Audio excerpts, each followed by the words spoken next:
Coucou les filles, j'espère que vous allez bien. Aujourd'hui on se retrouve pour une nouvelle vidéo. Alors aujourd'hui on va parler du ramadan parce que le ramadan approche. Et tout simplement on va parler du ramadan et comment je m'organise pour le ramadan. Parce que j'ai une grande organisation. Vous savez le ramadan, j'aime tellement le ramadan. J'attends chaque année le ramadan. Bah, je pense qu'on est plusieurs à être comme ça. Mais chaque année j'attends le ramadan parce que pendant le ramadan j'ai un programme. Laissez-moi vous expliquer. Alors déjà, c'est quoi le ramadan? Le ramadan c'est un mois. Déjà c'est un mois. C'est le 9e mois du calendrier islamique. Je sais pas si calendrier islamique ça se dit, mais en tout cas c'est le 9e mois. Et c'est un mois où les musulmans jeûnent. On jeûne du matin. Du lever du soleil, pardon, au coucher du soleil.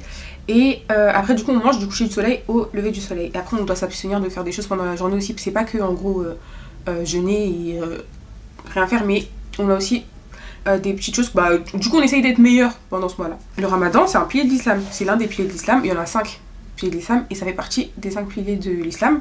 Et c'est le mois où le Coran il a été révélé du coup à notre prophète.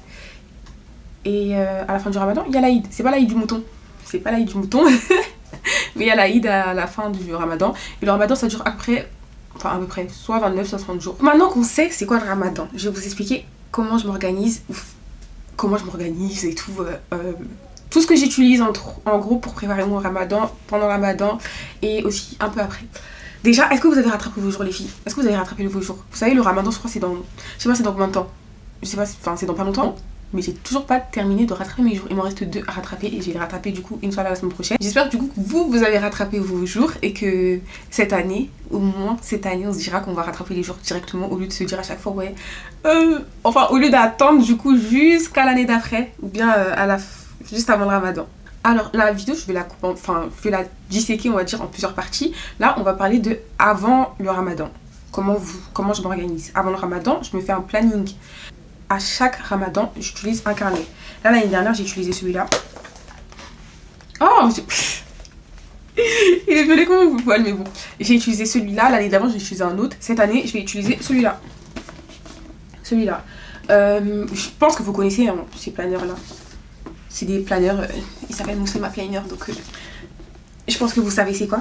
Et j'ai aussi celui-là, Best version of you. Les filles, je sais parler anglais, je vous jure que je me suis juste trompée, je sais parler anglais. Mais oui, je vais utiliser celui-là, mais du coup j'ai les deux. Mais celui-là, j'ai plus l'utiliser pour ma vie en général, parce qu'il y a plein de... Attendez, je vous montre à l'intérieur. En fait, il y a plein de petites pages qui peuvent vous aider. Attendez, il y en a un que j'aime trop. Par exemple ça. Et en gros, j'ai mon carnet de cette année, c'est celui-là, d'accord? Mais c'est moi qui écris tout, j'écris mes questions et tout, je regarde sur Pinterest. Sauf que là, avec celui-là, ce qui est bien, c'est que du coup, vous avez des questions déjà. Vous avez des questions, vous avez vos plannings, comment vous voulez vous organiser, les goals que vous voulez faire et tout. Et en gros, je trouve que c'est mieux d'avoir un carnet comme ça qu'un carnet comme ça. Mais celui que je vais utiliser pendant le ramadan, c'est celui-là. Parce que là, je peux mettre, par exemple, attendez, déjà la sourate tracker. Et pendant le ramadan, il faut savoir que j'aime bien lire le Coran. En gros, vous pouvez séparer en 30 jours votre lecture du Coran. Et du coup, ce qui est bien, c'est qu'on peut... Il y a un Coran tracker. Vous voyez, alors qu'avant, j'écrivais que j'ai lu de là à là. Là, ça sera plus simple pour moi. Là, pareil, vous avez... Ramadan, là c'est Ramadan Challenge. Et je pourrais écrire du coup ici directement ce que je veux au lieu d'écrire dans mon carnet. Vous voyez en fait il y a plein de petits trucs. En fait ça aide. Ça aide. Et c'est pour ça que j'aime bien avoir des carnets. Et c'est la première fois que j'ai un carnet où c'est déjà écrit comme ça. Donc j'aime beaucoup. Et il y a même les repas de la semaine.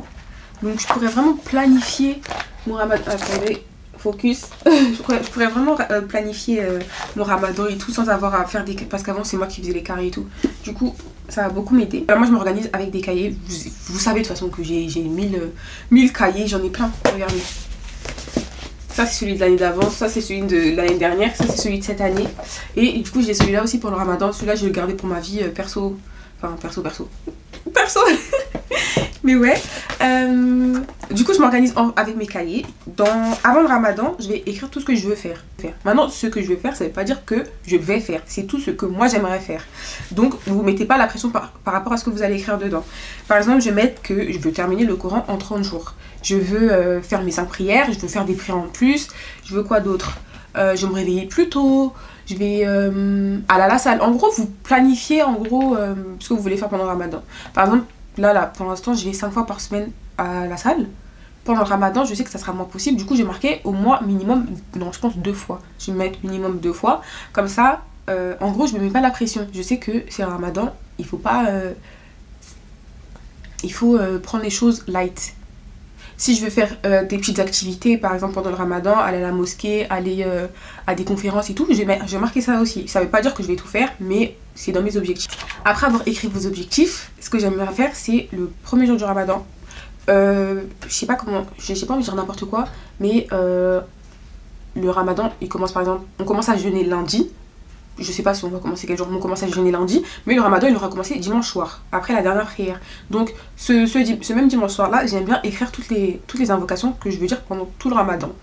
J'écris tout ça et je peux pas vous montrer, c'est perso.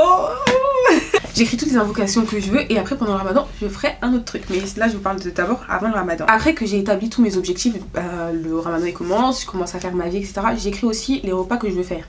Maintenant je vous ai pas dit d'écrire exactement tout ce que vous allez faire et si un jour vous voulez manger dehors, vous mangez dehors. Mais en gros j'écris plusieurs plats que je peux faire. Moi je suis convertie donc je jeûne toute seule. J'écris plusieurs plats que je peux faire, des plats rapides souvent, pour pas me casser la tête et pour pas cuisiner toute la journée. Je sais pas, je veux pas. Je veux pas passer mon temps à cuisiner, du coup j'écris tout ce que je veux, tout ce que je veux faire et tout ce que je veux pas faire. Est-ce que je suis haute là? Enfin je suis basse? Attendez. Je sais pas si c'est mieux comme ça. Je laisse comme ça. Donc je vais écrire tous les plats que je voudrais manger. Quoi d'autre? En gros j'écris, vu que je fais du sport, il y a aussi les protéines qui rentrent en compte. Et j'ai pas envie de rater de manger des protéines et tout. Donc j'écris ça. Parce que souvent on mange beaucoup de trucs mais on mange pas ce qu'il faut. On mange ce dont on a, enfin ce qu'on a envie. Mais j'ai pas envie en gros d'arriver au soir et me dire ouais j'ai mangé plein de gâteaux, j'ai mangé plein de bonbons et tout. Parce que je sais pas quoi manger. Du coup je préfère m'organiser et savoir ce que je vais manger. Et avoir des petites idées de plats rapides à faire. Comme ça, je suis pas dans le rush. Maintenant, quand le ramadan il commence, en fonction de ce que j'ai établi pendant ma... Enfin, ce que j'ai mis dans ma routine, je vais commencer à faire ce que je fais. Pour la prière, je m'organise du coup pour faire mes 5 prières. Mais aussi, je rajoute tahajjud. Tahajjud, c'est une prière très importante les filles. Si vous voulez quelque chose, et du coup, je prie tahajjud. Maintenant, le ramadan, comme vous savez... Pour celles qui savent et celles qui savent pas, les 10 derniers jours, c'est les 10 derniers jours, en gros il y a la nuit du destin. La nuit du destin c'est quoi? C'est une nuit où quoi que tu demandes tu l'auras. Je m'organise pour que pour les 10 derniers jours, je prie tahajjud tous les 10 derniers jours. Tous les 10 derniers jours, je lis mon Coran, je prie tahajjud, je fais mes invocations, je fais quoi d'autre? Ça. En gros je m'organise vraiment pour que pendant le ramadan, on va pas dire c'est light, mais les 10 derniers jours c'est vraiment plus cardio que les 20 premiers jours. Donc je prie tahajjud, c'est vraiment franchement les filles prier là. Moi ce que je fais quand je prie tahajjud, je récite ad-duha et n'importe quelle sourate après, mais vraiment ad-duha je trouve que c'est vraiment... J'aime beaucoup la réciter pendant tahajjud et je demande ce que je veux. Vous voyez, je vous ai dit avant de faire... avant le ramadan, vous écrivez toutes les invocations que vous voulez. Vous savez moi je fais quoi avec mes invocations? J'écris une lettre. J'écris une lettre destinée à Allah et j'écris tout ce que je veux dedans. J'écris tout ce que je veux, je fais une petite lettre et tout. Cher Allah, cette année c'est le ramadan, merci de m'avoir permis d'être là pendant le ramadan. J'ai écrit, là j'ai ma lettre encore de l'année dernière. Et dites-vous, j'aime tellement écrire des lettres que j'en écrivais... pendant le ramadan j'en ai écrit... Enfin pendant les 20 premiers jours je crois j'en ai écrit 3-4. Mais pendant tahajjud j'écrivais chaque soir. Et je lisais cette lettre après avoir terminé tahajjud. Je peux même pas vous lire. Mais il y a tellement de trucs. Et je détaille tout, hein, je détaille tout. Je détaille tout ce que je veux. Tout ce que je veux. Tous les trucs pourquoi je suis reconnaissante. J'ai tellement écrit. Waouh. Je pensais pas que j'avais autant écrit de lettres. Mais j'écris toutes les lettres. Au début du ramadan, j'écris ma première lettre au début du ramadan. Ensuite, souvent le soir, je suis dans mon lit et tout. J'écris. En gros, je vide mon cœur dans mon cahier. Et j'écris des lettres. J'écris des lettres et je les lis le soir ou pendant la nuit. Sous forme d'invocation du coup à la lettre. Ensuite, qu'est-ce que je fais d'autre? Ah oui, je regarde les cours, je sais pas si vous connaissez Yakin Institute. C'est l'institut de Omar Suleiman. Je l'aime tellement J'aime tellement ses cours, etc. Et du coup, je suis. Et pendant le ramadan, il fait 30 vidéos, une vidéo par jour, en rapport avec un sujet. En rapport avec. En fait, c'est des sujets qui se suivent. L'année dernière, c'était sur des histoires du Coran. Ça, cette année, je sais pas encore, c'est pas encore le ramadan, mais du coup, je suis ça. Après, je sais qu'il y a plusieurs. Moi, tous les trucs islamiques que je regarde, c'est des anglais. Désolée. Donc, franchement, il est bien. Je pense il doit avoir la traduction en français dans ses vidéos. Et désolée pour ma voix. Je sais pas si ma voix est différente ou pas, mais je suis malade. Encore. Ouais, je regarde ça et c'est sur YouTube. Vous pouvez regarder sur YouTube. En gros, vous écrivez, vous faites vos objectifs, mais ne vous dites pas que parce que vous avez raté un jour, que c'est mort. Votre objectif, par exemple, c'est de lire le Coran pendant un mois. Même si vous ratez un jour et que vous terminez pas avant la fin du ramadan, c'est pas grave. C'est pas grave, au moins vous avez fait. Ok? Ne vous mettez pas la pression par rapport à ce que vous voulez faire. Et je m'écris aussi une lettre à moi-même. J'ai écrit aussi une lettre à moi-même pour parler de, en gros, ce qui s'est passé avant le ramadan, d'un ramadan en autre, et ce que je voudrais qu'il se passe de ce ramadan jusqu'au prochain, Inch'Allah. Qu'est-ce que je fais d'autre? Ah oui, disclaimer au milieu de la vidéo, même à la fin de la vidéo, parce que j'ai bientôt fini. Je suis pas une savante, je n'ai aucune, comment ça s'appelle, science religieuse ou quoi. Je vous parle de moi en tant que Priscilla convertie qui vit sa vie de musulmane, ok? Ce que je vous ai dit, c'est pas comment dire, c'est pas obligatoire de faire, c'est vraiment un truc, c'est ce que moi je fais, ok? S'il vous plaît, ne me jetez pas de pierre, ne me jetez pas de pierre. Donc, oui, ne me jetez pas de pierre, s'il vous plaît. Ah oui, et du coup, ce que vous pouvez faire avec Yakin, mais je sais qu'il y a plein d'organismes qui font ça, vous pouvez choisir de faire des paiements automatiques, parce que c'est important de donner du coup pendant le ramadan. Vous pouvez faire des paiements automatiques, que ce soit 1 euro, 2 euros, c'est vous qui choisissez. Moi, ce que je fais, c'est que pendant les 20 premiers jours, je donne 1 euro. Et après, pendant les 10 derniers jours, je donne 5 euros par jour. Et c'est automatique. C'est vous choisissez la cause pour laquelle vous voulez donner. L'année dernière, moi, j'ai donné pour les yeux, pour les personnes aveugles. J'avais donné pour les personnes aveugles et pour les enfants au Soudan. Je crois, je sais plus.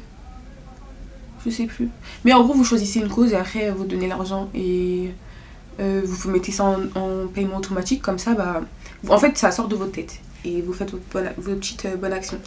Et voilà comment je m'organise pour le ramadan. Là, cette année, j'espère vraiment... je dis ça chaque année. Je peux vraiment rattraper mes jours directement après la fin du ramadan. Et j'espère qu'on passera un beau ramadan. Et j'espère, Inch'Allah, l'année prochaine, que je serai plus toute seule à faire mon ramadan toute seule. Je vous dis pas, j'ai des amis, qui sont musulmans, donc alhamdoulilah. Je suis pas toute seule pendant le ramadan. La plupart du temps, je suis pas toute seule parce que j'ai des amis musulmans, mais bah je suis toute seule chez moi, quoi. Mais j'espère, Inch'Allah, l'année prochaine, je serai plus toute seule. Et j'espère qu'aussi, vous aussi, les filles qui sont converties ou bien qui habitent seules, etc., que vous serez pas toute seule pendant le ramadan. Et j'espère que vous passerez un bon ramadan. La vidéo elle va sortir tôt, hein. La vidéo va sortir super tôt. Mais comme ça, au moins, vous aurez le temps de vous préparer. Je vous fais de gros bisous, les filles, et j'espère que vous passerez un bon ramadan. Bisous.